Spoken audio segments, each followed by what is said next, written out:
adventure. His mother came down late Sunday morning looking ill and tired. She seemed to have forgotten all about his being out late. After breakfast, she shut herself up in the bedroom with Dad, and their voices grew very loud. When she came out, she looked as though she had been crying.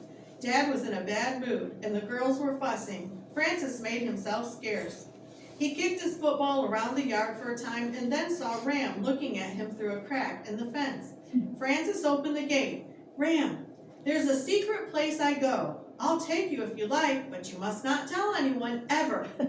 Ram looked startled. "Come on, Ram," he urged. "It isn't dangerous. It's a tree." The boys climbed the cherry tree. Sitting together in the fork of the tree, they sucked on jelly beans and talked. Ram spoke of India, the journey, the plane. Francis talked about football and all the adventures he was planning. Quite abruptly, Francis asked, "Do you like school?" Ram shook his head violently. "I not like school." "Why not?" asked Francis. "It's all right."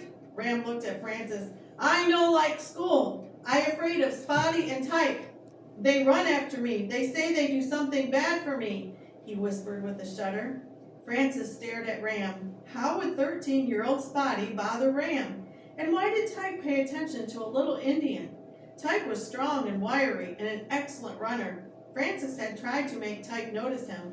"Why should they do anything to you?" he asked Ram.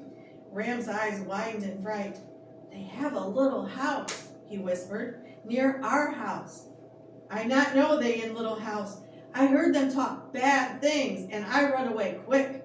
Then they saw me. They run fast, fast, fast. They say they do bad things to me if I tell."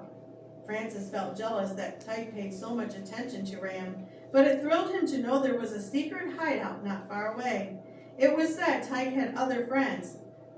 Perhaps they were a gang. Maybe Francis could do something to make them notice him. He was a fast runner.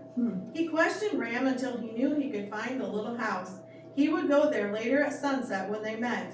Then all of a sudden he announced, "I'm going in now. It's time for lunch." They scrambled to the ground. Francis sauntered toward the back door. He almost walked into his stepfather as he turned the corner of the house. Dad yelled at him for not helping wash the car. Francis escaped to the kitchen, but not before hearing, "This afternoon you're going to obey me and do what I tell you." His plan to join the gang was ruined. He was just about to kick a chair leg when he saw his mother standing in front of the window. They were alone. He remembered how they used to talk together. That was when Wendy was a baby, before Mom started getting headaches, and before Dad started going out all the time and being cross. Maybe Mom would go with him to the cherry tree. They could talk again and eat mints. If that happened, then he would not bother about Tyke and Spotty. He would stay home and be good and help her. "Mom," he whispered. She turned with a start and stared at him. If he had behaved himself, her husband would be in a good mood now. Francis always upset him. "Where have you been?" she asked angrily. "You know you're supposed to help your father Sunday morning. You just spoil everything, Francis." She turned away and sobbed. Francis fled the room. He would join Tyke's gang as soon as he could. The next Sunday, Francis watched his family drive off to the amusement park. They really hadn't wanted him to go along. He always made Dad mad and fought with his sisters. There was a strange, lonely feeling inside him. He wanted to belong somewhere, and he knew he did not belong inside that car. Now was his chance to belong to Tyke's gang. He knew exactly where to go. The house was the last one on the road. He crept through the gate and looked at the boarded windows. His heart began to beat fast, and he realized he was not very brave. He wanted to run home, but then remembered he really was not wanted there. Maybe he could belong to Tyke's gang and become an important person. He slipped inside the old tool shed in the yard. It was a horrible place.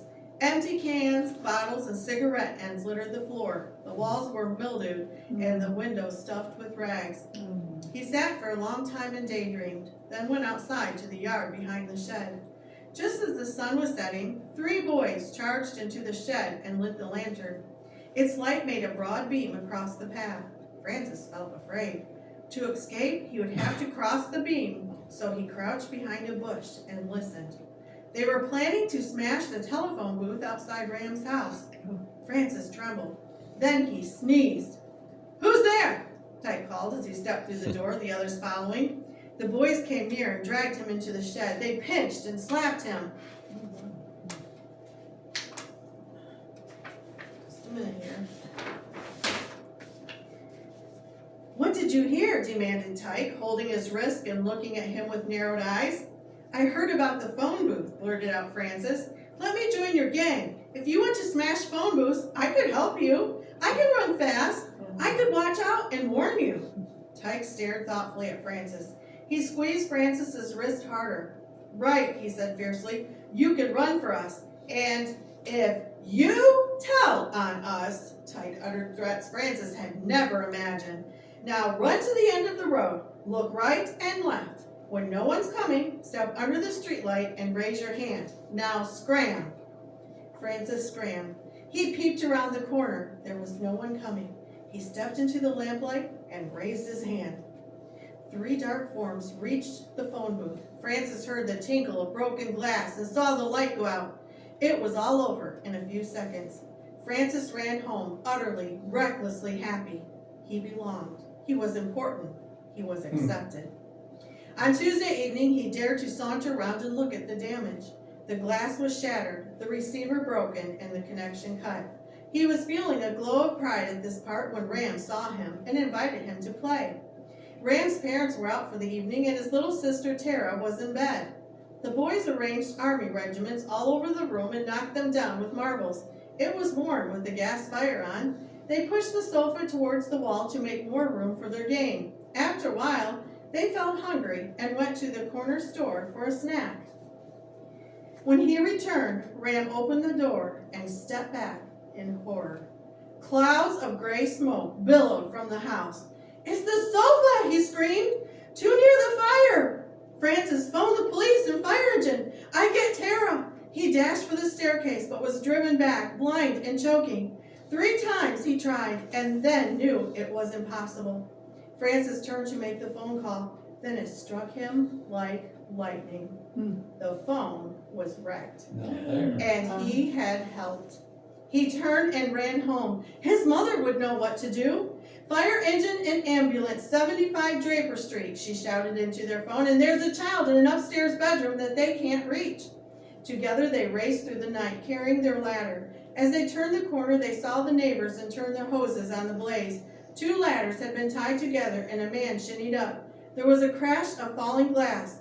I can't see the bed, he shouted. I show you, shrieked Ram.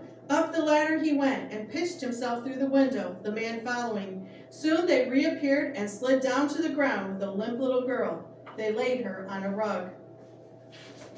Ram struggled to where she lay. She alive? He gasped.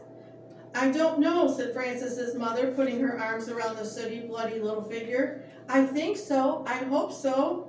At that point, they heard the siren-like wails of the fire engine and ambulance. Francis stared at the limp figure of little Tara. Suddenly, he remembered the farmer saying to him, Promise you won't do silly things like you did today? He had promised, and he had broken his promise. He felt sick. Ram's parents returned just as the ambulance was leaving with Tara. Francis and his mother walked home quietly.